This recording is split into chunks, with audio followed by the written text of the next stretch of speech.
Good morning, everyone. We are back in the garage again because today, this episode is a garage build episode. We're going to be focusing on this and also this over here. Now, it's not going to be a big episode because we haven't done a lot, and I really should talk you through what we have done.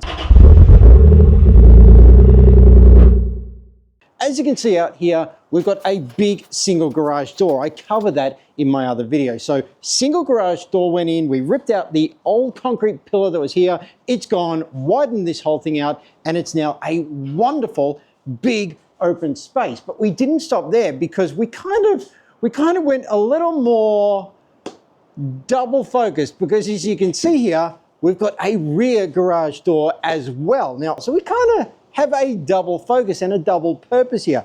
This garage door is for sending cars out the back. Now, that isn't finished yet. We are a long way off finishing out the back here. There is so much to do, it's not funny, and I'll talk you through that in a bit. But out here, we're gonna have the space for another car to do all sorts of things with, but we'll go through that a bit later. Now, unfortunately, it's very, very windy today, so I can't actually keep these doors open, or you'd probably never be able to hear me. There is a lot of wind about.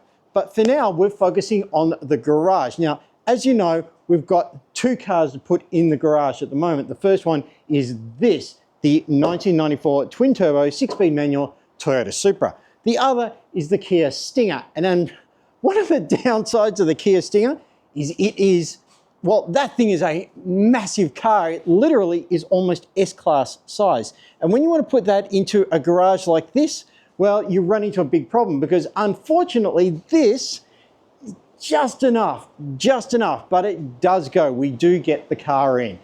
It's a squeeze, but we get the car in. Now, what have we done in the garage here? What have we actually achieved so far? Well, the first thing you're seeing is we've painted all the walls white. Now, this side's not quite as good. Nature of the brick, it was a lot harder to paint, but nonetheless, we got it done. We've done all the walls white. So all around here, starting on this side is white, runs to white along all of here.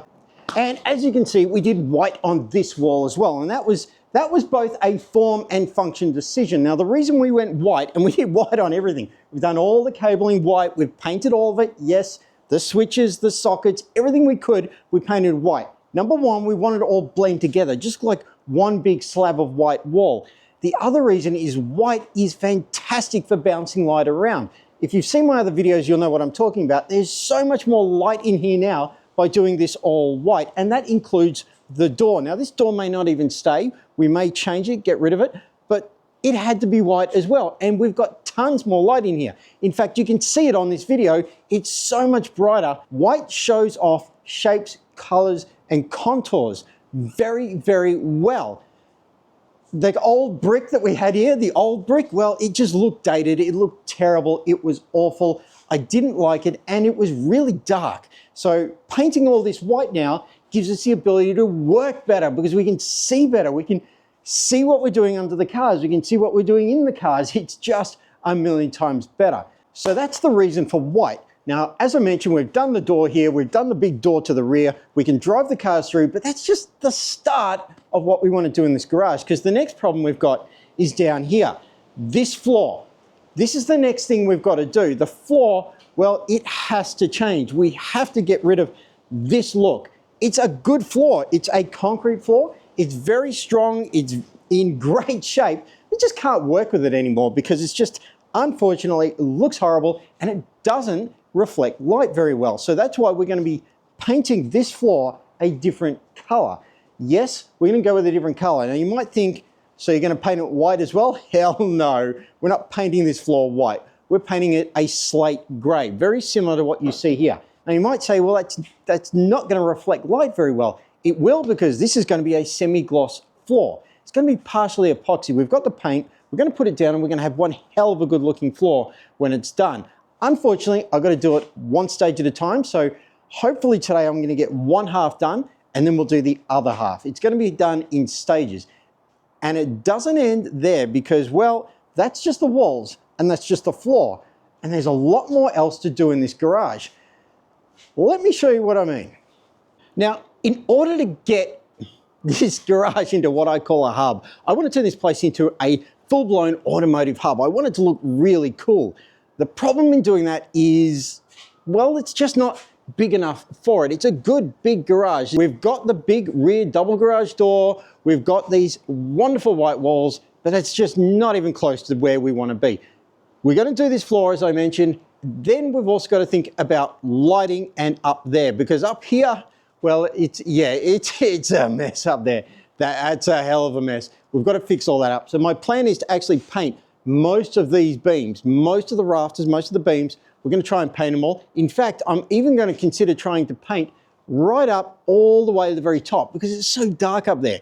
The catch-22 that I've got is, well, I'm going to put lighting in, and I'm thinking about hex grid lighting, and that's not easy. You see, we don't have a lot of room with these beams and these spars for the garage doors. So we've got to work out a way to be able to hang hex grid lighting here that we're not going to be hitting our heads on, because you can see this is fairly low. Now, you know, I'm sort of average height. I'm in shoes about 6 foot, so this is pretty low. This is not a high thing, and this is the low one from the rear garage door. The beams for the main garage door are a bit higher, but that means where do we place our lighting? So at the moment, I'm looking at hex grid lighting, and on parts of it, hanging it from some of these rafters, which will mean it's going to be very hard to see through. So I'm reevaluating whether I paint all the way up there, but those are the kind of decisions we're going on at the moment. Do we paint through all the way up into the top of that roof there? Because we are seriously considering it. I think it'll look fantastic and get us a lot more light. At the same time, what kind of lighting do we use? We're favoring hex grid lighting. One big one on this side and another big one on this side. They're not as expensive as you think. We're looking at doing it in 12 volt, which means we can literally just plug it in and control it. We've already had an electrician come in here and put in our electric motor and our extra electric points for the garage door. So it's all ready to go. We just need to simply get onto it and do it. We've now got 2 electric points in this place, and there might be more coming, but we'll leave it at that for now. So floor is the big main one. Lighting is the next big main one. Painting up there is the next big main one. And then there was the extra little touch of designs on the floor. You see, when we first looked at this floor, one of the ideas we thought was, as you come in here on that side of the garage out there, maybe we can actually have a split floor. So over here, we're thinking about actually having almost house grade floor tiles in there. Not tiles, but I don't want to ruin the surprise just in case we do it. The problem is whether we can or not. Not so much the cars, whether it's of any point. You see, one idea was to have this space multifunctional, being able to sit here on this side of the garage and have this wall as a kind of multifunctional space. So if you just want to be out here and sitting whilst you're looking at the cars or working or doing whatever else, this was a great spot for it, but it's just not big enough, and we may not be able to do that. So we're playing with that idea of doing this floor here in some very, very cool flooring. Probably not going to happen, unfortunately, just the way it goes. We are going to try. We've got some test pieces to put down afterwards, so you'll see that, and hopefully that'll survive, and hopefully that'll work, but it's a catch-22. It's really, should we bother? It'll look good, but it might not be any point because it's not big enough. You get the idea. It's a bit of a mess. Anyway, that's the flooring done. You know about the lighting. The walls aren't necessarily finished yet. We might put some extra effects on that. And that's where the story really starts to kick up, because you see, these 2 cars, both of them may go. They may not be back in this garage in the medium-term future. That one's definitely going to go. Well, you can watch the intro video to explain on that. That one is likely to go as well. They're both phenomenal cars. I absolutely love them, but you can watch the videos on those individually to understand why they may not stay. But for now, they both come in here. This one needs a massive restoration. It's going to be on this side, but this side of the garage will be the restoration side. This is where we're going to put all these shelves. So those shelves that you see over there, well, we're going to put all of these ones here over there. This side should be our workspace area and our restoration area. And this place, well, this side, this should be the, how do I put it? The recreational side. This should be the side where you drive the car and you park, you get out, or drive it through here, and you'll have the ability to just have a space that's multifunctional and purpose for all sorts of things. And that's sort of the goal here. So the next tasks in the garage build list are, I'm gonna move all this shelving. I'm gonna get all this up, get all this out, put it all over here and decide whether or not I bolt it to the wall, because this may not be the shelving that stays. This might not be good enough. So we're thinking about whether or not we even keep this shelving. It's been great, but it may not go any further. We'll have to see with that. So get all this stuff off. We're gonna move it all over to here. And then once it's done, we're gonna start painting this floor. Yes, I've got some very specialist concrete paint that's gonna go down here. We're gonna paint all of this in one solid base color. It's gonna look amazing. You're just going to wait and watch to see for that. This big box of stuff here, well, that's a bit of a surprise. I'm gonna leave that to your imagination. This is a way to get extra carport space that looks phenomenal and fantastic, but doesn't have any issues in doing it. I want to explain that later on. When it comes time to put that, let's call it together, that will make sense. For now, I think I've said enough. I'm going to get on and try and start doing some work on this floor, and let's see how we go. Let's get on with it.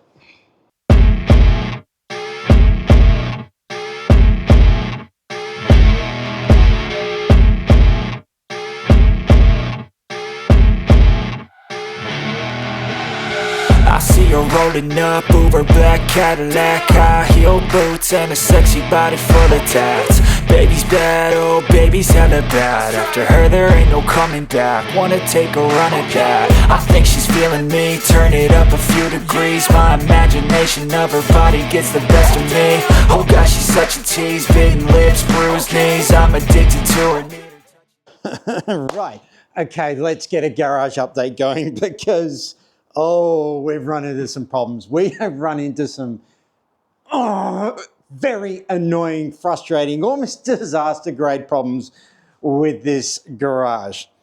The biggest problem we've got right now is this, the floor. It is driving me nuts. Here is the problem. We have painted the floor. As you can see, we've done the bulk of it all gray everywhere around this entire garage, from the front all the way to the back here. Everything is now gray. We haven't yet done the lip edging. We're actually going to be going around the edging. That's why we haven't worried about overspray or overpaint here, because we're going to do the whole lot. There'll be a little lip on it. Unfortunately, we've had two problems. The first problem is the paint itself. This paint that we used is specialist garage paint. It's an epoxy-based paint. And every single thing that the manufacturer told us about this paint, in terms of how well it would stick, how long it would take to dry, and what color it would finish, was wrong. It was not even close. We were told this stuff would be touch dry within about 4 hours. Well, that's bull. It is more like, honestly, 24 hours to touch dry. This paint is probably closer to 48 hours to fully cure. It is terrible when you've got two cars that need to come into a garage. So our timings for when to start painting and being able to put the cars away out the door. And I can't just leave these cars out. Ask yourself that. If you had these cars, would you just leave them sitting outside? Well, if you're in the UK, the answer is yes, because down the road there are people with far more expensive cars. You literally just shove them out on the driveway. They don't even use a garage, but that's not me.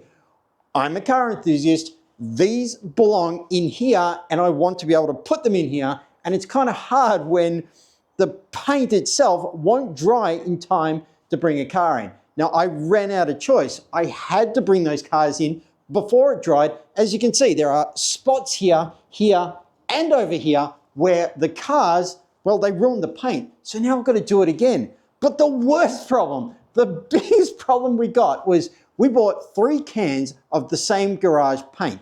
3 cans, identical, same batch. This one has dried a different color to this one. So we painted here with 1 can, here with another can, the exact same cans, if you like, from the same batch of paint in the same color from the same manufacturer, and they're finished in different colors. What the hell can you do about that? Well, there's nothing we can do about it other than now go through and patch the floor, fix up the spots where the cars ruined it.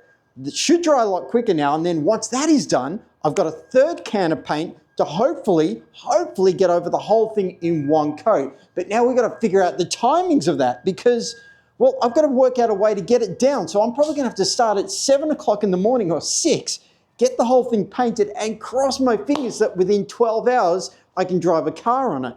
Because right now, that's just not happening. Also, the coverage. The manufacturers of the paint said 1 can should cover this whole garage.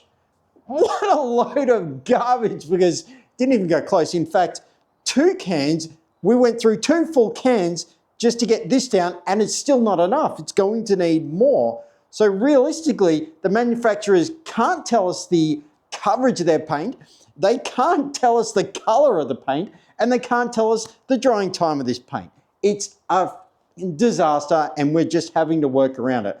But we have got a plan. We at least now understand it, its limits, so we're gonna fix it. So right now, I'm all dressed to start fixing it. I've had to clean the floor. I've already been through and sort of swept it out and got it generally clean enough. The floor is very pitted. It is very, very well-worn floor. And that was invisible prior to the first coat of paint. We swept this thing out. We had it all clean and we thought this floor was in fantastic condition and we'd just be able to paint it on and it would work. But the paint has highlighted. It's actually shown us stuff we couldn't see about the floor that's made it, well, we've completely reconsidered the condition of this thing. It is nowhere near as good as we thought it was, and it's going to take a lot more work. Now, it is just painting. We should be okay with that. The paint itself is an epoxy. It's a self-sealing coat, so we can just paint it and it will work. But we don't have the luxury of time. The manufacturer says, well, just leave your cars out for a week. We're not doing that. That's just stupid. That's insanity. I'm not leaving cars out for a week just to let paint dry. We're not doing that. We're gonna go through and fix it. So how are we gonna fix it? Well, right now it's cleaned all out, as I mentioned. I'm gonna get a little roller out. We're gonna fix up just the spots that are a problem. We're gonna get them all sorted out. So there's no bare concrete left whatsoever. Once that is done, we're gonna give that all day to dry. So it's very early in the morning at the moment. Hopefully these will all be dry by this evening and I can put the cars away safely and it will work because the majority of the paint has been on for 48 hours now. And then tomorrow, and I mean early tomorrow, we're probably talking 6 a.m, I'm gonna get the whole thing coated with 1 can of paint, just the whole thing over. With a base coat on it, it should cover the whole thing now. The first 2 cans soaked into this concrete like it was going out of fashion. It was almost like a sieve. Put the paint down and it just disappeared into the concrete, which is, well, if you're not aware, concrete is porous and that's what happens. So we put it all down. It should go down with the next coat. The next can should actually fill this whole thing up really, really well and we'll be able to have a nice finish on the floor. But it's gonna take another 2 days. It's already taken 2 days to get here and that's just the damn floor. So if you've got your own garage and you wanna paint the floor, yeah, be aware, everything you read on the cans is complete garbage. It's not correct. Triple and quadruple the times for everything and literally quarter the amount of coverage it tells you. So if you're buying 2.5 liters, yeah, we'll start thinking 10 liters is what you're really gonna need. If you're thinking to yourself, well, I'll have it dry in 6 hours, no. Start thinking touch dry in 24 and fully dried in 48. Okay guys, so I have finished up for the day and well, we have done quite a lot. We've actually managed to salvage it. In a previous part, I might have mentioned that I thought I was gonna have to do this whole thing again because of color mismatching. Well, turned out not to be the case. We managed to actually get it to all blend. It was a friggin' miracle. We absolutely lucked into it, but I was able to use the remainder of the paint and just do some light coatings to actually get it all blended into one. And it genuinely looks like one color now. Now we're almost done. So the bulk of the flooring is done. That's drying. Hopefully it'll be dry in time to be able to put both of these away tonight because these go away regardless of whether this is dry or not. So cross our fingers, this will be dry. We're gonna wait until hopefully last minute and then we'll put the cars on this. So what happened was we took these cars in and unfortunately it tore up a little bit of the paint. So we've been through, we've patched all that up, we've blended it all in. It looks like one piece. The bulk of the work is now done, but it's not finished because there's quite a bit still to do. It's all little stuff, it's all little silly stuff that takes friggin' for ages to do. And what that is specifically down around the sides here. So as you can see here, that's not finished. That needs edging. Now you might be saying, what am I talking about? Well, it's gonna look something like that. That's not quite there, but it's damn close. So we're gonna have that level of edging. It's gonna run all the way around the side and of course, all the way around here as well. We've also got black to do up around here. So all of that top upper wood beam, that's gonna be black as well. So we've got that to do for now. Hopefully we can get that done tomorrow. We're certainly on track to do it. We'll get the rest of this all completed tomorrow. The floor should be completed tomorrow, and then we can crack on with the rest of it. I've got some test paint that hopefully will match this and allow me to touch up some of these spots on this wall that haven't come out quite the way that I wanted to. Now the cars are pretty much ready to go back in. We didn't get any paint on them, which is a big bonus.